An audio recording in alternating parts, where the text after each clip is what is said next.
Good morning. मैं विकास कुमार पीके the study point पर आप सभी का स्वागत करते हैं। आज हमारा साइंस का पहले चैप्टर का दूसरा वीडियो होगा और जो हमारा पहला चैप्टर है वो है न्यूट्रिशन इन प्लांट, यानी कि पादपों में पोषण। इसका हमने एक भाग या पहला पार्ट पढ़ लिए हैं और दूसरा पार्ट आज हम लोग पढ़ेंगे। इसमें हमने ये किया है कि पहले ही पूरे बोर्ड पर हम इसको लिख दिए हैं। लिखने से ये होगा कि आपके पास और हमारे पास काफ़ी समय बच जाएगा, क्योंकि हमें लिखना नहीं पड़ेगा, केवल समझाना पड़ेगा। पहले पार्ट में हमने क्या पढ़ा था उसके बारे में थोड़ा बहुत यहाँ पे चर्चा कर लेते हैं। ज़रूरी भी है, क्योंकि जो भी हमने पार्ट में पढ़ा है वो यहाँ से जुड़ा हुआ है, इससे रिलेटिव है। आपके पास किताबें भी है, यहाँ से पढ़ने के बाद आप अपनी बुक को उठाइएगा और बुक को पढ़िएगा और फिर एक बार वीडियो देख लीजिएगा, फिर पढ़िएगा। उसके बाद ये चैप्टर आपके लिए बहुत आसान हो जाएगा, या हम ये कहें कि आपको कंप्लीट हो जाएगा आपका पूरा। यहाँ पे हमने थोड़ा स्पेस भी छोड़ दिया है। मान लीजिए बहुत कुछ अगर कुछ हमको मिल रहा है लिखने के लिए, तो यहाँ पर हम उसको लिख देंगे और लिख करके समझा देंगे। ठंडी काफ़ी ज़्यादा है, थोड़ा बचाइएगा अपने आप को और पढ़ते रहिए। चलिए, हम सब जानते हैं जितने भी लिविंग ऑर्गेनिज्म होते हैं, लिविंग ऑर्गेनिज्म का मतलब होता है जीवित जीव, जिसको कि हम लोग कहते हैं सजीव। सबको जीवित रहने के लिए भोजन की ज़रूरत पड़ती है और भोजन में कुछ भोजन के घटक होते हैं जिसको कि हम लोग कंपोनेंट्स कहते हैं, जैसे कि कार्बोहाइड्रेट, प्रोटीन, फैट, विटामिन्स और मिनरल्स। माने ये सारी चीज़ हैं घटक। इन्हीं सभी घटक को या इन्हीं सभी कंपोनेंट्स को न्यूट्रिएंट्स कहा जाता है। न्यूट्रिएंट्स जिसको कि हिंदी में बोला जाता है पोषक। तो हम लोग इन्हीं पोषक से हमको ऊर्जा मिलती है, क्योंकि अगर हम लोग जीवित रहना चाहें तो जीवित रहने के लिए एनर्जी की आवश्यकता होगी, और एनर्जी हमको कहाँ से मिलेगी? इन्हीं पोषक तत्वों से मिलेगी। यानी कि इन्हीं जो घटक हैं, जो कंपोनेंट्स हैं, है ना, या न्यूट्रिएंट्स हैं, क्योंकि इन्हीं घटकों को ही न्यूट्रिएंट्स कहा जाता है। तो इन्हीं से हमको मिलता है। या हम एक शब्द ये कहें कि भोजन से हमको एनर्जी मिलती है। तो जितने हमने बात किया, जितने भी जीवित ऑर्गेनिज्म हैं, जितने भी लिविंग ऑर्गेनिज्म हैं, मतलब जितने सजीव हैं, तो पौधे भी तो सजीव होते हैं ना। तो पौधे जंतु दोनों की बात कर रहे हैं, दोनों को भोजन की आवश्यकता होती है। जैसे हम लोग सांस लेते हैं, सांस में क्या करते हैं? ऑक्सीजन को लेते हैं और कार्बन डाइऑक्साइड को छोड़ते हैं। ठीक इसी प्रकार पौधे भी ऑक्सीजन को लेते हैं और कार्बन डाइऑक्साइड को छोड़ते हैं। ऐसा नहीं है कि केवल जंतुएं ही सांस लेते हैं। वनस्पतियां, पेड़ पौधे सब सांस लेते हैं और सबको भोजन की आवश्यकता होती है। यदि मैं आपसे प्रश्न ये करूं कि अच्छा ये बताइए हमको भोजन कहाँ से मिलता है, हमारा क्या स्रोत है, तो आप यही कहेंगे ना, भोजन हमको या तो प्लांट से मिलता है या तो एनिमल से मिलता है। लेकिन अगर प्रश्न ये कहा जाए कि ये जो प्लांट्स हैं, जो पौधे हैं, इनको भोजन कहाँ से मिलता है, तब यहाँ पे प्रश्न उठेगा ना। तो मैं ये आपको यही बताऊंगा कि जो प्लांट्स होते हैं ना, ये अपना स्वयं भोजन बना लेते हैं अपने लिए। लेकिन जो एनिमल होते हैं, यानी कि जो जंतु होते हैं, यहाँ तक हम लोग भी एनिमल ही हैं, मानव सहित जितने जंतु होते हैं वो लोग अपना भोजन नहीं बना पाते हैं। यहाँ तक कुछ पौधे ऐसे भी होते हैं वो भी अपना भोजन नहीं बना पाते हैं, क्योंकि भोजन बनाने के लिए कुछ उनको आवश्यकताएं होगी, उनके पास अवेलेबल है कि नहीं है। अब कुछ क्या है उसकी बात हम आपसे करते हैं। जैसे कि जो पौधे भोजन अपना बनाते हैं उनकी एक विधि है, उस विधि को प्रकाश संश्लेषण कहा जाता है। पिछले वीडियो हमने आपको बताया है।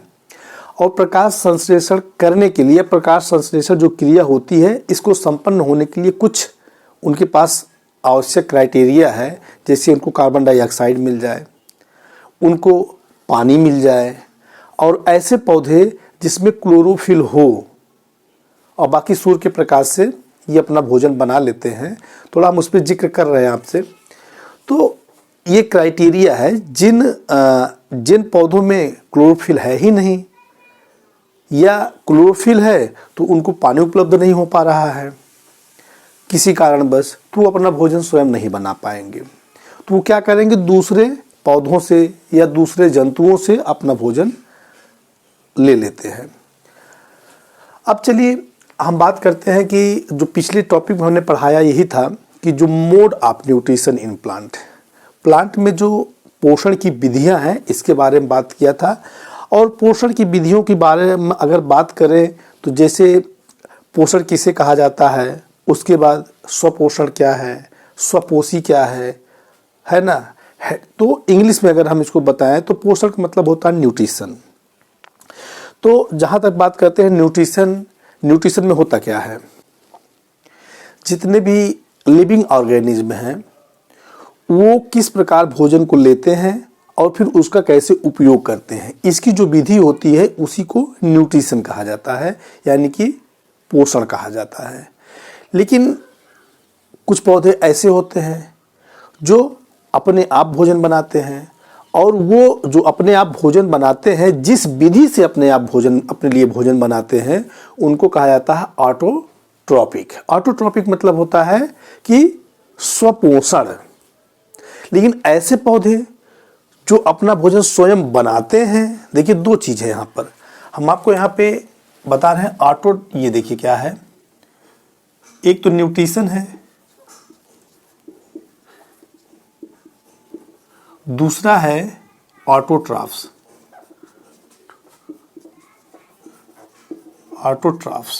और तीसरा है ऑटोट्रॉपिक। ध्यान दीजिएगा, एक है हेटेरोट्रॉपिक या हेटेरोट्रॉफ्स बात करें हम, तो इनको आप अलग अलग थोड़ा समझ लीजिए।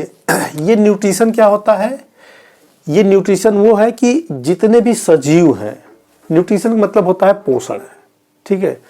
ये क्या है, पोषण लिख दे रहे हैं हम, क्योंकि जब समझा ही रहे तो जरूरी है लिखना। और ये क्या है, ये है स्वपोषी, और ये क्या है, स्वपोषण, और ये क्या है, विषम पोषी। इसमें थोड़ा डिफरेंस आप समझिए। जो न्यूट्रिशन होता है, इसमें जितने भी लिविंग ऑर्गेनिज्म हैं वो जो भोजन लेते हैं और उन भोजन का उपयोग करते हैं, इस लेने और उपयोग करने की जो विधि होती है उसी को पोषण कहा जाता है। और ये क्या है, स्वपोषी। देखिए हमने बताया बहुत सारे पौधे ऐसे होते हैं जो कि अपना भोजन स्वयं बनाते हैं। अब जो पौधे अपना भोजन स्वयं बनाते हैं ना, उन्हें स्वपोषी कहा जाता है अथवा ऑटोट्रॉफ्स कहा जाता है। अब देखिए, जो पौधे अपना भोजन स्वयं बनाते हैं उनको क्या बोलते हैं, स्वपोषी बोलते हैं अथवा ऑटोट्रॉफ्स बोलते हैं। लेकिन किस विधि से अपना भोजन बनाते हैं, तो यानी कि ऑटोट्रॉफ्स या वो पौधे जिन विधि से या जिस विधि से अपने लिए भोजन बनाते हैं ना, उस विधि को कहा जाता है ऑटोट्रॉफिक, यानी कि स्वपोषण। लेकिन जो बनाते हैं उनको कहा जाता है ऑटोट्रॉफ्स, और जिस विधि से बनाते हैं उसको कहा जाता है ऑटोट्रॉफिक। अब ये है हेटेरोट्रॉफ्स। हेटेरोट्रॉफ्स होता है जो अपना भोजन अपने लिए नहीं बना पाते हैं, किसी के लिए नहीं बना पाते हैं। वो क्या करते हैं, अपना भोजन इनसे ले लेते हैं, यानी कि जो पौधे या दूसरे जंतुओं से ले लेते हैं, तो उनको कहा जाता है हेटेरोट्रॉफ्स कहा जाता है ना। तो हेटेरोट्रॉफ्स, ऑटोट्रॉफ्स स्वयं भोजन बना लेते हैं अपने लिए, और हेटेरोट्रॉफ्स इनसे बनाया हुआ भोजन ग्रहण करते हैं, ठीक है। और वहीं पर देखिए जो ऑटोट्रॉपिक है, ऑटोट्रॉपिक मतलब हमने बताया जिस विधि से ऑटोट्रॉफ्स अपना भोजन बनाता है उसको कहा जाता है ऑटोट्रॉफिक। और ये तो है भोजन को ग्रहण करना और फिर उसका उपयोग करना, उस विधि को कहा जाता है न्यूट्रिशन। तो ये चीज आप इतना समझ गए हैं। और न्यूट्रिएंट की बात करें तो है पोषक, ठीक है। तो ये सारी बात इतना, इसको हम पिछले वीडियो में पढ़ाए हैं। और आज उसके बाद हमने पढ़ाया था प्रकाश संश्लेषण क्रिया क्या होती है।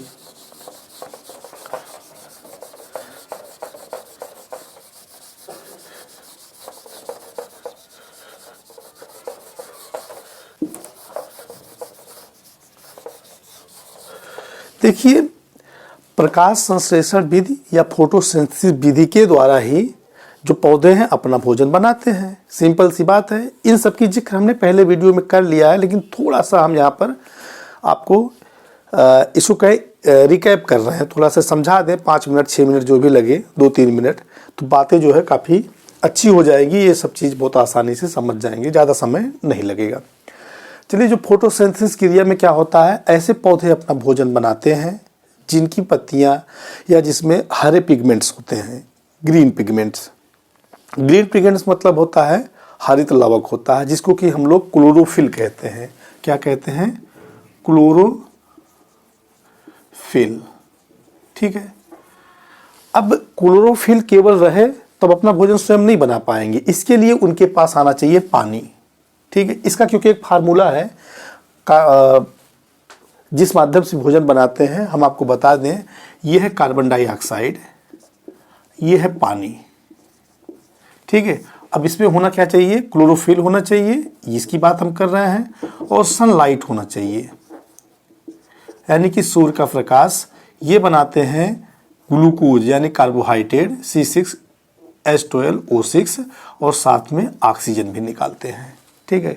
ये कंप्लीट आपका इक्वेशन नहीं है, समीकरण, क्योंकि इसको हमने कंप्लीट नहीं किया। कंप्लीट ना करने का मतलब है कितने इसमें अणु कार्बन डाइऑक्साइड का रहेगा, कितना पानी का रहेगा, और ये कितना जो है अणु बनेगा ग्लूकोज, और कितने अणु ऑक्सीजन निकलेगा, इसकी हमने आपको यहाँ पर इसको नहीं बताया है, क्योंकि ज़रूरत भी नहीं है।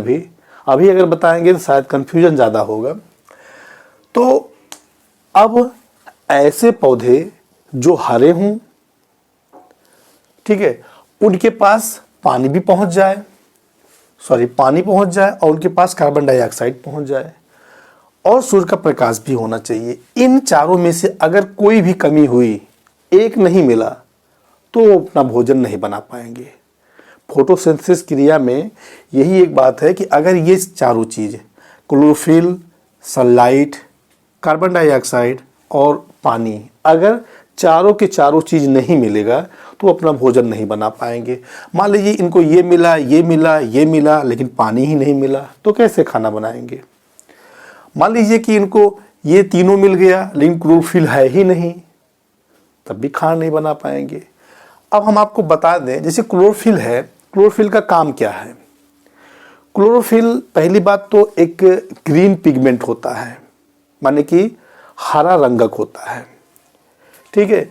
और ये काम करता है, जो सूर्य का प्रकाश है उसकी एनर्जी को कैप्चर करने का काम करता है, उसको पकड़ने का काम करता है, और वो काम पकड़ करके ग्लूकोज के रूप में संचित करता है।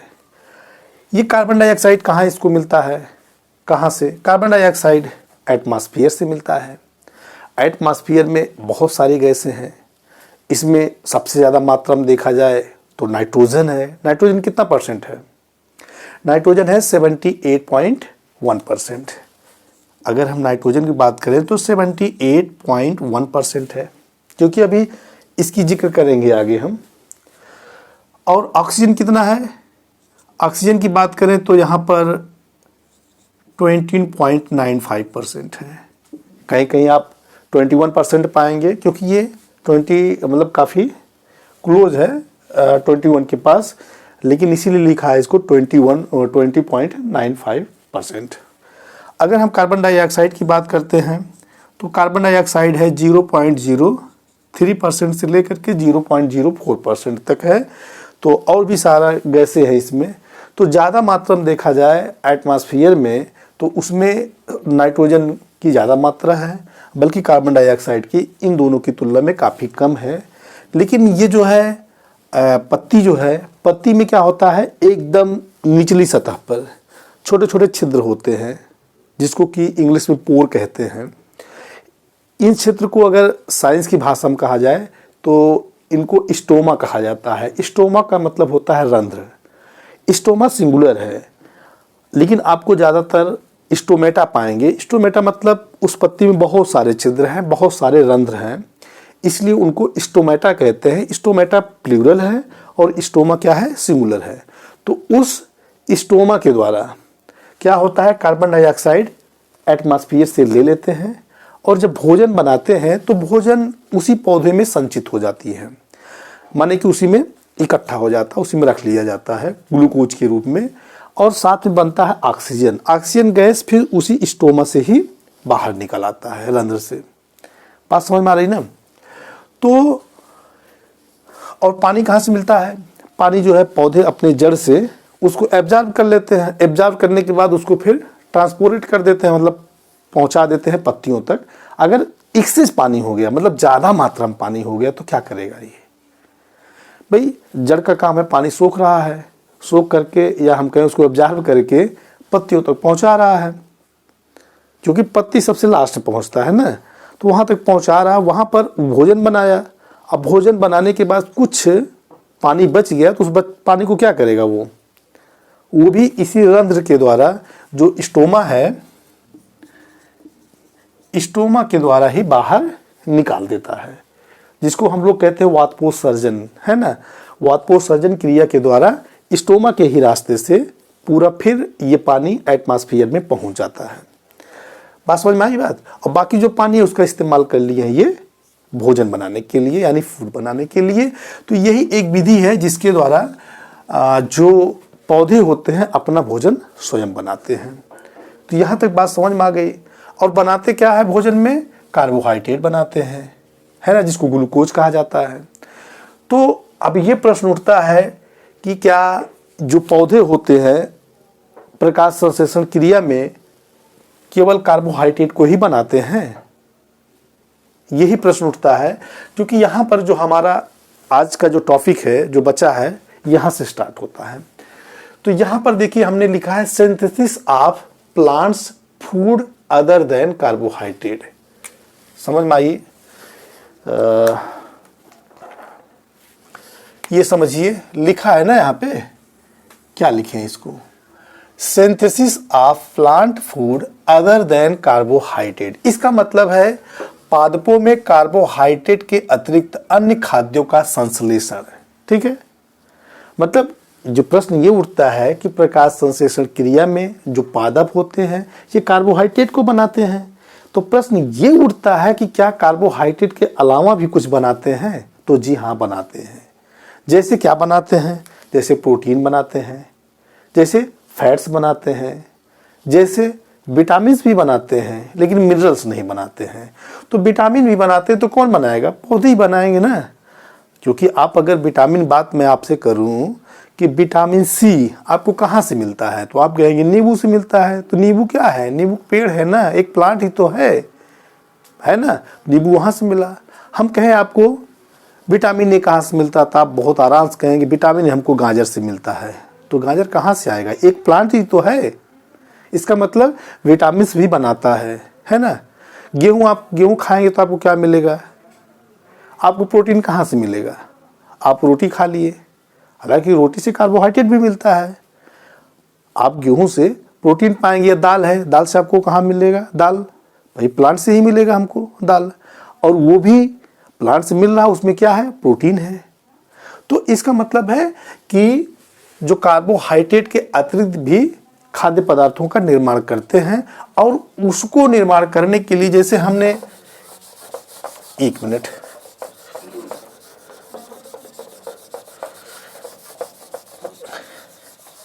जैसे आप देखिए जो ये ग्लूकोज है, ये कार्बोहाइड्रेट है। कार्बोहाइड्रेट में क्या है, कार्बन है, हाइड्रोजन है, ऑक्सीजन है। ठीक है, ये क्या है, कार्बोहाइड्रेट है। तो इसमें तीन चीज़ हमको मतलब इस्तेमाल कर रहे हैं। एक तो हम कार्बन का इस्तेमाल कर रहे हैं, हाइड्रोजन का और ऑक्सीजन का। लेकिन प्रोटीन की बात करते हैं तो प्रोटीन नाइट्रोजनस पदार्थ है, मतलब उसमें नाइट्रोजन होता है। तो नाइट्रोजन होता है, इसका मतलब नाइट्रोजन भी होना चाहिए, है ना। इसमें नाइट्रोजन हो जाएगा, जुड़ जाएगा तो प्रोटीन बन जाएगा। लेकिन सभी पौधे क्या होते हैं, नाइट्रोजन नहीं ले पाते हैं। जैसे कि अभी हम बताएं कि एटमॉस्फेयर से जो पौधे हैं, जो पत्तियां हैं, वो क्या करते हैं, एब्जॉर्ब कर लेते हैं कार्बन डाइऑक्साइड को। समझ में आ रही बात? क्योंकि जो कार्बन डाइऑक्साइड वो गैसीय अवस्था में है, गैसीय अवस्था में होने के बाद भी उसको डायरेक्ट पत्तियों के जो छिद्र है, जिसको रंध्र कहते हैं, वहाँ से क्या उस रास्ते से एब्जॉर्ब कर लेता है, ले लेता है। लेकिन नाइट्रोजन एटमॉस्फेयर में बहुत ज़्यादा है, इसके बाद भी गैसीय अवस्था में पौधे उनको ग्रहण नहीं कर पाते हैं। तो इनको ग्रहण कौन करता है? जैसे कि आपको बताएं, जो जहाँ से प्रोटीन किस में ज़्यादा मिलता है, दाल में मिलता है। दाल, अब वो चाहे अरहर की दाल हो, चाहे उड़द की दाल हो, चाहे मूंग की दाल हो, या मटर की दाल हो, या चना की भी हो सकता है।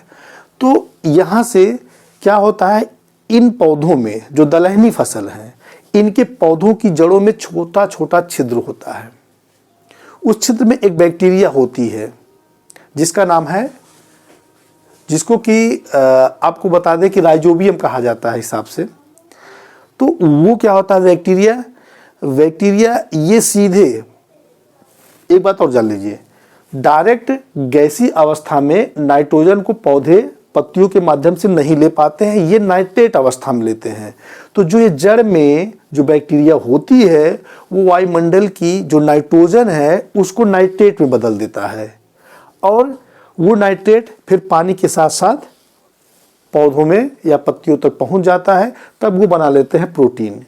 लेकिन ये सभी पौधों में नहीं होता है, दलहनी पौधों में होता है, ठीक है, राइजोबैक्टीरियम। क्योंकि नाइट्रोजन, याद रखिएगा, नाइट्रोजन गैसीय अवस्था में सीधे पत्तियों द्वारा एब्जॉर्ब नहीं हो पाता है, वो नाइट्रेट अवस्था में लेते हैं। इसीलिए आप लोग खेती अगर की होंगे तो आपको पता होगा, आप लोग खेत में यूरिया डालते हैं। यूरिया क्या है, ये इसमें नाइट्रोजन होता है, तो खेत में डालते हैं यूरिया, और वो नाइट्रोजन का मतलब नाइट्रेट अवस्था में होता है, तब उसको पौधे ले लेते हैं, तो बनाते हैं प्रोटीन। चलिए ठीक है, तो इसका मतलब पहले वाला जो हमारे दिमाग में बात आ रही थी कि प्रकाश संश्लेषण क्रिया में पौधे यानी कि जो पादप हैं, जो प्लांट्स हैं, वो केवल कार्बोहाइड्रेट बनाते हैं, तो ये बात गलत है। वो प्रोटीन भी बनाते हैं, वो फैट्स बनाते हैं, लेकिन बनाने के लिए जो रिक्वायरमेंट होनी चाहिए वो उनको अगर मिले तो, ठीक है। आइए आगे, दूसरा है, देखिए, other mode of nutrition in plant, ठीक है, यानी कि पादपों में जो पोषण की अन्य विधियां हैं, इसके बारे में बात करें। अन्य विधियां क्या है पोषण की?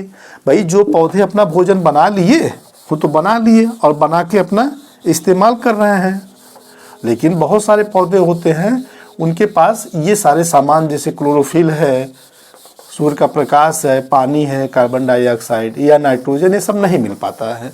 तो ऐसी कंडीशन में उनका दूसरा तरीका होता है अपने आप को पोषित करने के लिए, और वो तरीका होता है विषम पोषी, जिसको हेटेरोट्रॉपिक कहते हैं। इसका ठीक एक हेटेरोट्रॉपिक, अभी हमने पहले बताया था, ये विषम पोषी है, हेटेरोट्रॉपिक।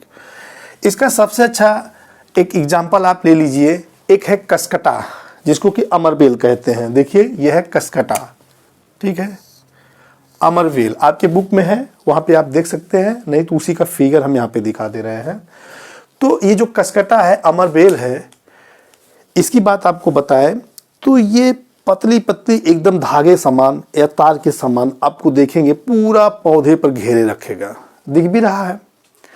तो ये क्या होता है, कसकटा में पतले पतले तार समान होगी, इसमें पत्ती नहीं होगी, इसका कलर होगा पीला। अगर तार के समान होता, पीला ना होता, हरा होता, तब भी अपना भोजन बना लेता, लेकिन इसमें पत्ती तो है नहीं। मान लीजिए जो भी तने हैं या जो भी आप कहिए, पूरे पेड़ों में फैल जाते हैं, पत्ते होते हैं और इनका कलर होता है पीला, हरा है नहीं। मान लीजिए इनको सूर्य का प्रकाश भी मिल जाए, और मिलेगा, क्योंकि सूर्य का प्रकाश अगर जहाँ उगता है, अगर सूर्य के प्रकाश है तो मिलेगा ही। इनको मिल जाए कार्बन डाइऑक्साइड और इनको मिल जाए पानी, तब भी भोजन नहीं बना पाएंगे, क्योंकि इनके पास नहीं है क्लोरोफिल, ठीक है। तो ये क्या करते हैं, जिस पौधे पर उगते हैं, जैसे आम का पेड़ है, महुआ का पेड़ है, बरगद है, कुछ भी है, नीम है, इस पर ये क्या होते हैं, पूरा छा जाते हैं, और इनकी जड़ों से ये जुड़े रहते हैं। क्योंकि पेड़ में आप जानते हैं, उसके तनों में, जड़ में एक होता है जाइलम, एक होता है फ्लोएम। जाइलम का क्या काम है, जाइलम क्या करता है, जमीन के जो नीचे पानी है या मिनरल्स है उसको जड़ एब्जॉर्ब कर लेता है और जड़ क्या करता है उस जाइलम के माध्यम से पत्तियों तक पहुंचाता है। ठीक है, और जब पत्तियां भोजन बनाती हैं तो उस भोजन को सब जगह पहुंचा देती है, और जो पहुंचाती है ना तो उसकी एक वेसल है, एक नली है, उस नली का नाम है फ्लोएम। ठीक है, तो फ्लोएम क्या करता है, बने हुए फूड्स को चारों तरफ पहुंचा देता है। तो ये क्या करता है, उसी फ्लोएम से जुड़ जाता है, उसी जाइलम से अपने आप को जोड़ लेता है, और जो बना बनाया भोजन है खुद ये जो कसकटा है, अमरबेल है, वो उसको ले लेता है। ठीक है, एक बात याद रखिएगा, प्रश्न अगर आपसे पूछा जाए कि फूड फैक्ट्री मतलब किसे पादप का यानी पौधों का फूड फैक्ट्री कहा जाता है, तो सीधे जान लीजिए जो पत्तियां होती है, पत्तियों में ही सबसे ज़्यादा खाना बनता है, इसीलिए उसको फूड फैक्ट्री या प्लांट बोलते हैं। ध्यान दीजिएगा, ऐसा नहीं कि केवल पत्तियों में ही भोजन बनता है, पत्तियों के अलावा जो हरा भाग होता है जहाँ पर ये सारी चीज़ अवेलेबल हो जाती है, भोजन वहाँ पर भी बनता है। अवेलेबल होने का मतलब ये सारी चीज़ का मतलब वही सूर्य का प्रकाश, कार्बन डाइऑक्साइड, पानी, और वो हरा हो यानी क्लोरोफिल, तो भोजन बन जाएगा। एक एग्जाम्पल आप देखिए, गांव में होंगे तो आप देखे होंगे आलू का खेत है, वहाँ पर बहुत सारे ऐसे आलू होते हैं जो कि आलू की मेड़ी पर आ जाते हैं, बाहर निकल आते हैं, और उसका कुछ हिस्सा हरा हो जाता है। हरा होने का मतलब सीधे आप देख लीजिए कुछ दिन बाद अगर हरा है, पानी सब चीज़ उसको अवेलेबल हो रहा है, तो वहाँ उस हरे के पास से ही पत्तियाँ निकलना शुरू हो जाती है, क्योंकि वो आलू का जो हरा वाला भाग है वो भोजन बनाना शुरू कर देता है, क्योंकि उसको नीचे से पानी मिल गया, बाहर खुला है तो उसको कार्बन डाइऑक्साइड मिल गया है ना, और हरा तो है ये है, बाकी सूर्य का प्रकाश मिल रहा है, तो भोजन बनाना शुरू कर देता है। तो ये अगर कोई आपसे कहे कि केवल पत्तियां ही भोजन बनाती हैं तो गलत है। पत्तियां बनाती हैं, तने बनाते हैं, उनके ब्रांच भी बना लेंगे, है ना। उनके अगर फूल है, फूल की कलियां हैं, कलिए के नीचे जो पंखुड़ी एक निकली रहती है हरा हरा, वो भी भोजन बना लेता है, क्योंकि हरा है, सब कुछ अवेलेबल है। लेकिन सबसे ज़्यादा मात्रा में भोजन बनता है तो केवल पत्ती में बनता है। तो आ रहे थे हम यहाँ कसकटा की बात कर रहे थे, अमरबेल। तो अमरबेल क्या करता है, ये दूसरे पौधों से न्यूट्रिशन यानी न्यूट्रिएंट्स को खींचता है और लेता है और एकदम स्वस्थ रहता है। जिस पौधे पर ये उगेगा तो भाई वो पौधा क्या अपने लिए भोजन बना रहा है, लेकिन उस पौधे का भोजन ये खींचता चला जाता है ताकत, और खींचते खींचते क्या होता है, खुद तो पूरा फैल जाएगा, लेकिन जिस पेड़ पर रहेगा वो कमजोर होता चला जाएगा, है ना। तो जिस पौधे पर देखिए ये जो अमरबेल है ना, इसीलिए इसको बोला जाता है परपोषी या इसको होस्ट बोला जाता है। लेकिन जिस पौधे से ले रहा है एनर्जी उसको सॉरी जो अमरबेल है, कसकटा है, जिस पौधे पे रहता है, जिससे एनर्जी लेता है, उसको बोलते हैं होस्ट यानी कि परपोषी कहा जाता है, क्योंकि दूसरों का पोषण कर रहा है ना। और जो उस पर रह करके अपना भोजन ले रहा है उसको बोलते हैं पैरासाइट या परजीवी कहा जाता है। तो याद रख लीजिएगा, होस्ट किसको कहेंगे, जहां से कसकटा यानी कि अमरबेल अपने एनर्जी ले रहा है जिस पौधे से, उसको बोला जाएगा होस्ट या परपोषी। और परपोषी क्या होता है, धीरे धीरे कमजोर होता चला जाता है, क्योंकि जितना भी वो भोजन बनाया है कोई दूसरा खींचता चला जा रहा है ना। इसलिए इनको क्या कहेंगे, होस्ट कहा जाएगा। और यह है दूसरा पैरासाइट। पैरासाइट कौन है, पैरासाइट है अमरबेल, ठीक है, जिसको हिंदी में कहते हैं परजीवी। बात समझ में आ गई होगी। जैसे जू है, जू सर में जो जू पड़ता है बाल में, अक्सर महिलाओं के सर में ज़्यादा पड़ता है। क्यों, क्योंकि उनके बाल बहुत बड़े बड़े होते हैं, तो अगर एक दो अगर पहुंच गया ना तो तबाही मचा देता है, मतलब जू की संख्या बहुत बढ़ जाती है। तो जू क्या है, ये भी एक है, परजीवी है। अगर बात करें हम खटमल की, तो खटमल भी क्या है, एक परजीवी है। और किलनी जानते हैं, जो लोग गांव में हैं जिनके पास जानवर है वो देखेंगे जानवर के शरीर में बहुत छोटे छोटे कीड़े लगे रहते हैं, उनका खून चूसते हैं, है ना, तो वो भी परजीवी ही कहलाते हैं। तो चलिए हम इसको पैरासाइट या परजीवी समझ लिए हैं। याद कर लीजिएगा, कसकटा या अमरबेल, दोनों का एक ही है नाम, ठीक है। और ये क्या है, एक पैरासाइट है, ये दूसरे पौधों से अपनी ऊर्जा इकट्ठा कर लेते हैं, बना बनाया भोजन ले लेते हैं और जीवित रहते हैं। अब इसके बाद हम ऐसे पौधे की बात कर रहे हैं जो अपना भोजन बना लेते हैं, मतलब हरे भी होते हैं, सूर्य के प्रकाश से उनको ऊर्जा भी मिल जाती है और पानी जमीन से मिल जाता है, कार्बन डाइऑक्साइड एटमॉस्फेयर से ले लेते हैं। लेकिन इसके बाद भी वो कीटों का भक्षण करते हैं, इसीलिए उनको कीट भक्षी कहा जाता है। क्यों कीटों का भक्षण करते हैं, इसके बारे में आपको बता दें। इनको कुछ ऐसे भी मिनरल्स की जरूरत पड़ती है, कुछ और पदार्थों की जरूरत पड़ती है जो शायद ये वायुमंडल से नहीं ले पाते हैं या जमीन से नहीं ले पाते हैं। वो क्या होता है, किसी जानवर से उसको एब्जॉर्ब कर लेते हैं, ले लेते हैं। तो लेने का इनका तरीका क्या है, जो पौधे होते हैं आप देख लीजिए, एक पौधा है जिसको ये इंसेक्टिवोरस है, जिसको कि पिचर लाइक या जग लाइक कहा जाता है। अब पिचर लाइक क्यों कहा जाता है, क्यों देखिए एकदम पिच के समान ही, पिचर के समान ही ये हो गया है, यानी कि घड़े के समान। तो घड़े के समान होने के कारण इन्हें पिचर लाइक कहा गया है। समझ में आ रही बात ना। तो कैसे होता है, जो इनकी पत्तियां होती हैं सब ग्रीन ही होता है, भले आपको ग्रीन न दिखाई पड़े, ये ग्रीन होते हैं और इनकी पत्तियां आगे जाकर एक घड़े के समान संरचना बना लेती है, ठीक है। और जो लास्ट वाली पत्ती का छोर है वो ढक्कन बना लेता है, जग के समान बना लेता है। इसलिए इनको घट परड़ी, घट माने घड़ा, पड़ी माने पड़ यानी पत्ती।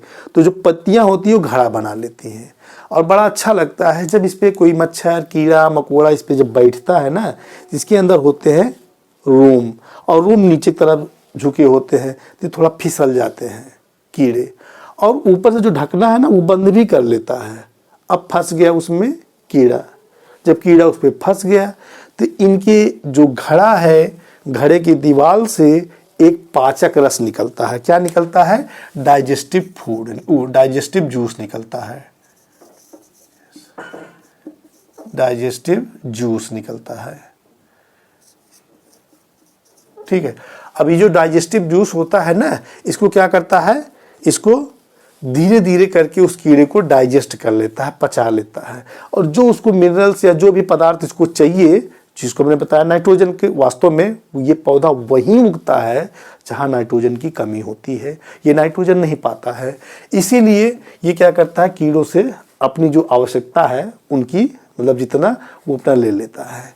तो इसीलिए इसको कीट भक्षी कहते हैं, क्योंकि ये कीटों का भक्षण करता है ना। इसीलिए इनको इंसेक्टिवोरस कहा जाता है। इंसेक्ट माने कीट और बोरस माने जो उनको भोजन के रूप में ले, तो इंसेक्टिवोरस कहा जाता है, कीट भक्षी। दोनों हिंदी और अंग्रेजी दोनों लिखे हैं। और उसका एग्जाम्पल क्या है, जैसे कि पौधे का नाम है पिचर लाइक यानी कि जग लाइक या घटपर्डी, और 3 पौधे का नाम हमने लिखा है। एक संड्यू है, याद कर लीजिएगा, इसको निशान डाल दे रहे हैं और आप स्क्रीनशॉट ले करके इसको लिख लीजिएगा। ये है संड्यू, ये है वेनस फ्लाई ट्रैप और पिचर लाइक। तीनों का नाम आप बढ़िया से याद कर लीजिए लिख के, ठीक है। इसके बाद आइए हम सैप्रोट्रोप्स की बात करते हैं, मृतजीवी। क्या है ये, सैप्रोट्रोप्स, मृतजीवी। नाम से समझ में आ रहा है ये मरे हुए या सड़े गले पदार्थों के, लेकिन वो कैसा पदार्थ होना चाहिए, जो वो होना चाहिए जैविक होना चाहिए। भाई पदार्थ में हम तो ये भी कहेंगे लोहा भी तो पदार्थ है, हम अगर प्लास्टिक भी पदार्थ है, लेकिन ये नहीं है, जैविक नहीं है। जो जैविक हो, जैसे माने कि चमड़े का चप्पल है, चमड़े का बेल्ट है, चमड़े का बैग है, जूता है, ये क्या हुआ, जो चमड़ा बना है वो जीव से बना था। तो अगर ये सड़ता गलता है, या लकड़ी है, लकड़ी भी क्या है, जीव है, अगर ये सड़ता गलता है तो यहाँ से ये क्या करते हैं, अपना भोजन ले लेते हैं, सैप्रोट्रोप्स टाइप का। हालांकि जैसे कि आपको एक एग्जाम्पल हम दें, आपकी बुक में है, जैसे कि उसमें दिया गया एक ब्रेड ले लीजिए, या छोड़िए ब्रेड, एग्जाम्पल है उसमें, आप उसको पढ़ सकते हैं। जैसे देखिए अचार है, घर में अगर मुरब्बा बना के रख दिया गया है और काफ़ी दिन थोड़ा उसमें नमी लग गई है, खुला है, तो देखो उसमें पतले पतले पतले पतले रुई के समान एक संरचना दिखाई पड़ती है, जिसको बोला जाता है फंजाई। क्या बोलते हैं, फंजाई या कवक। ये कहाँ पे होते हैं, वही हमने बताया, ये पाए जाते हैं जो भी डेड होते हैं, डिकेइंग मृत हैं या विघटनकारी पदार्थ हैं, तो उनसे अपना भोजन ये क्या करते हैं, ले लेते हैं। इनका जो भोजन लेने का तरीका होता है, जानते हो क्या होता है, ये भी बहुत छोटे छोटे होते हैं। तो ये क्या करते हैं, उस पर एक पाचक रस छोड़ते हैं, जो मरा या सड़ा जो पदार्थ है उस पर क्या करते हैं, विघटनकारी जो भी पदार्थ है उस पर अपना ये डाइजेस्टिव जूस को छोड़ते हैं। जो उसमें जटिल पदार्थ होते हैं उनको तोड़ करके सरल पदार्थों में कन्वर्ट कर लेते हैं। तो सरल पदार्थ एग्जाम्पल थोड़ा समझ लीजिए, जैसे कार्बोहाइड्रेट क्या है, ये एक जटिल पदार्थ है ना, है तो कंपोनेंट्स लेकिन जटिल कंपोनेंट्स है। इसको छोटे छोटे टुकड़ों में तोड़ करके इसको ग्लूकोज में कन्वर्ट कर लेते हैं, ठीक है, उसके बाद उसको ले लेते हैं। तो वही एक काम करता है ये डाइजेस्टिव जूस, जटिल पदार्थों को कन्वर्ट कर लेगा सरल पदार्थों में और उसके बाद उसको फिर ले लेगा अपने भोजन के रूप में। हाँ, जो इनका लेने का जो तरीका होता है इस प्रकार के पौधों का, उनको कहा जाता है सैपोट्रोपिक न्यूट्रिशन या मृतजीवी पोषण। ये मृतजीवी पोषण जो लेते हैं उनको क्या कहते हैं, मृतजीवी पोषक कहते हैं ना, जहां से लेते हैं जिसको लिया जाता है। तो ऐसे जो पौधे हैं जिनको हम बताते हैं मृतजीवी, ये कहाँ से लेते हैं, मृत या विघटनकारी जो पदार्थ है, यानी कि डेड अथवा डिकेइंग, सब हम लिखे हैं, ठीक है ना, तो वहां से इसको ऑब्जर्व करते हैं, ठीक है। अब आप देखते हैं अचार उचार जैसे है वो क्यों खराब हो जाता है, इनके कवक के कारण। अब कैसे उसमें कवक पहुंच जाता है, प्रश्न उठता है ना, दिमाग में आएगा भाई थोड़ा सा मान लीजिए नमी है, या घर में देखिए कहते हैं हाथ धुल के पानी पोंछ करके तब अचार निकालिएगा, नहीं तो खराब हो जाएगा। खराब होने के कारण क्या होता है, वायुमंडल में, एटमॉस्फेयर में जो इनके बीजाणु होते हैं, जो इनके स्पोर्स होते हैं, फंगल स्पोर, वो क्या है, उड़ते रहते हैं। और जब मौसम ज़्यादा मॉइस्चर होता है, नमी होती है मौसम में, विशेष रूप से बरसात के मौसम में देखिए होता है ऐसा, तो उसमें जो उड़ते रहते हैं क्या होता है, उसी के साथ अंदर चले जाते हैं, फिर अपनी संख्या बढ़ाना शुरू कर देते हैं, और यानी कि वो अंकुरित होना शुरू करते हैं और फिर काफ़ी संख्या उसमें फैल जाती है और उस सामान को नष्ट कर देते हैं, खराब कर देते हैं। अब कैसे, जैसे देखिए पिक्कल है, लेदर है, क्लॉथ है, ये सब को ये खराब कर देते हैं, क्योंकि ये सब जो कपड़ा बना, सिंथेटिक कपड़े की बात हम नहीं कर रहे हैं, जो प्लांट से या एनिमल से पाया जाता है उनकी बात कर रहे हैं, उनको ये खराब कर देते हैं। और ये पाए जाते हैं वेट और जो वार्म थिंग्स होते हैं, सूखा रहे, है ना, और गर्म ऐसी जगह पे जो है, वेट भी रहे, गीला माने कि मॉइस्चर वाला मौसम में, उसमें ज़्यादा जर्मिनेट होते हैं, ज़्यादा ये अंकुरित होते हैं। तो एक दूसरा है, इसी में अभी हमने फंगस की बात की यानी फंजाई की, तो इसमें जो है सैप्रोट्रोप्स में एक है मशरूम। मशरूम को छत्रक कहा जाता है हिंदी में, कुछ लोग इसको कुकुरमत्ता भी कहते हैं, जो लोग मशरूम को नहीं खाते हैं, और कुछ लोग इसको बमफोड़ कहते हैं, क्योंकि ये ज़मीन फाड़ के निकलता है।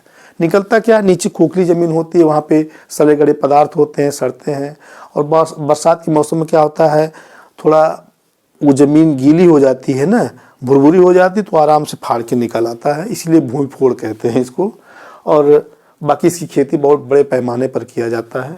आप देखे होंगे मार्केट में ठेला पे या दुकान जहाँ सब्जी बिकती है, बहुत ज़्यादा मात्रा में आपको मशरूम दिखाई पड़ेगा, पैकेट में उठा के रखा रहता है, पैकेट में लोग रखे रहते हैं, सफ़ेद सफ़ेद कलर का होता है, लगभग 30-35 रुपये के 200 ग्राम देते हैं, तो काफ़ी टेस्टी भी कुछ लोग बताते हैं, लगता है।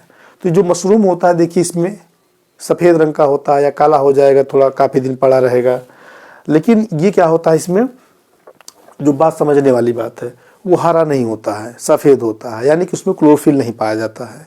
ये अपना भोजन कैसे पाते हैं, ये भी क्या होता है, जो सड़े गले पदार्थ होते हैं, लेकिन जैविक पदार्थ हमने बताया आपको, ध्यान दिए, जो जैविक पदार्थ है वहाँ से अपने भोजन को ये ग्रहण करते हैं और फिर काफ़ी तेज़ी से बढ़ते रहते हैं। लोग खेती जब करते हैं देखिए, उसमें नाइट्रोजन, पोटास सब कुछ डालते रहते हैं, और जैसे भूसा है, भूसा को सड़ाते हैं और उसमें इसका बीज डालते हैं, उसके बाद उत्पादन होता है। भूसा है, पैरा जानते हैं ना, जो धान की जो पुआल होती है उसमें उगाते हैं, तो उगाने की ही तरीका है। और ये भोजन कहाँ से लेते हैं, उसी सड़े गले या मृत पदार्थों से ये ग्रहण करते हैं, मशरूम। तो मशरूम क्या है, ये भी एक सैप्रोट्रोप्स यानी कि मृतजीवी पौधा है। अब इसके बाद हम एक यहाँ पर है सिम्बायोसिस, सहजीवी की बात करते हैं। सहजीवी का मतलब है जैसे कि दो पौधे हैं, दो टाइप के, एक तो भोजन बना सकता है, उसके पास मान लीजिए बर्तन तो है लेकिन न रहने के लिए जगह है, और न उसके पास पानी है, सूर्य का प्रकाश भी है लेकिन, और न कार्बन डाइऑक्साइड मिल पा रहा है, जगह है नहीं तो कहाँ रखेगा बेचारा। तो बर्तन है, समझिए बर्तन ही है अकेला। जैसे एक पौधा है, नाम है एल्गा, हिंदी में कहते हैं इसको शैवाल। तो ये बहुत ही समझिए बहुत छोटा होता है, इसमें केवल क्लोरोफिल होता है, और ये रहता कहाँ है, किसके पास, फंगस के ऊपर रहता है। और फंगस की क्या विशेषता है, अभी हमने बताया, फंगस में भी क्लोरोफिल नहीं होता है, फंगस में तो क्लोरोफिल होता नहीं है। उसके बाद जगह है, उसके पास पानी भी, मिनरल्स भी है, लेकिन सबसे बड़ी समस्या है कि उसके पास क्लोरोफिल नहीं है।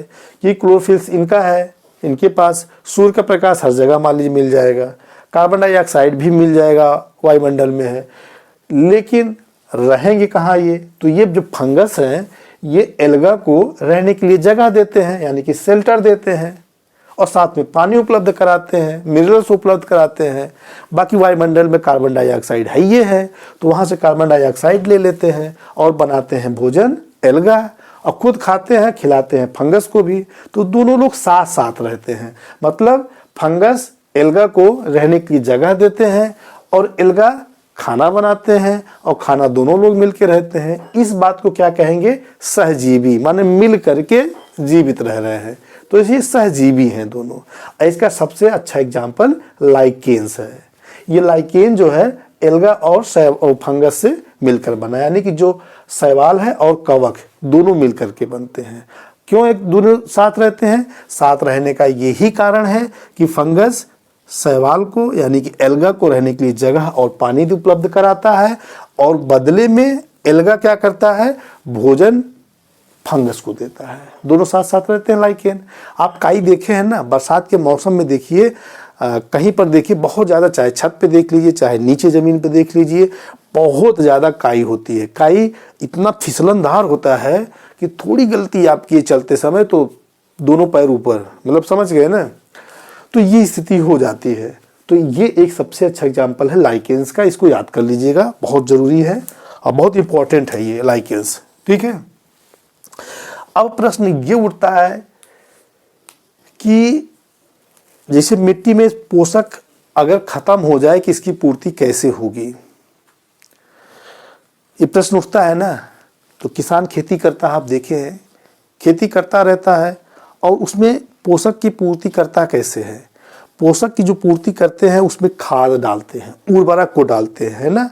और खाद में क्या होता है, जैसे नाइट्रोजन है, पोटेशियम है ना, नाइट्रोजन है, इसे कहते हैं नाइट्रोजन, पोटास, है ना, तो या उसमें फास्फोरस है, इन सब को अलग से मिश्रित करते हैं खाद के माध्यम से।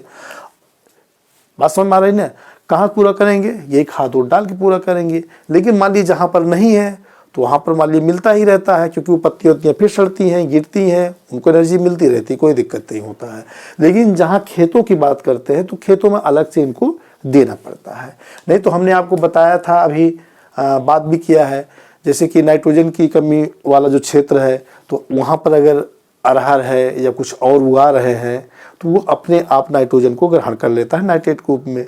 अगर नहीं कर पा रहा है, ऐसा फसल है, तो वहाँ पर क्या करेंगे, जो उर्वरक है, यूरिया है, उसको डालते हैं। तो बस इसमें इतना ही है। ये वीडियो आपको कैसे लगा आप कमेंट करके बताएं, और जिन लोगों ने अभी हमारे चैनल को सब्सक्राइब नहीं किया है वो सब्सक्राइब कर लें और ज़्यादा से ज़्यादा शेयर करें। धन्यवाद।